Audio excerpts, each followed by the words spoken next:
Welcome!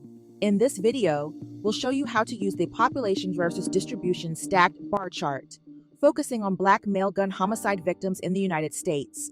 This chart compares the percentage of Black non-Hispanic men in the total population to their share of gun homicide victims. For example, 90.6% of the population in metro areas are Black non-Hispanic men, yet they account for 92.2% of the gun homicides, indicating a slight disparity in metro areas.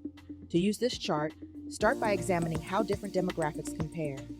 You can focus on race, ethnicity, city size, and other factors to see if certain groups are overrepresented in gun violence statistics.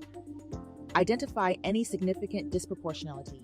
For example, in non-metro areas, the population share of Black men is 9.4%, but they represent 7.8% of gun homicides.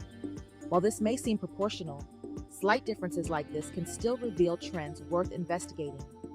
Use this data to advocate for policies and interventions that address these disparities. Whether the numbers show slight or significant differences, they can guide efforts to target the communities most affected by gun violence. Explore the data and use these insights to advocate for equitable solutions. Together, we can work to reduce gun violence disparity.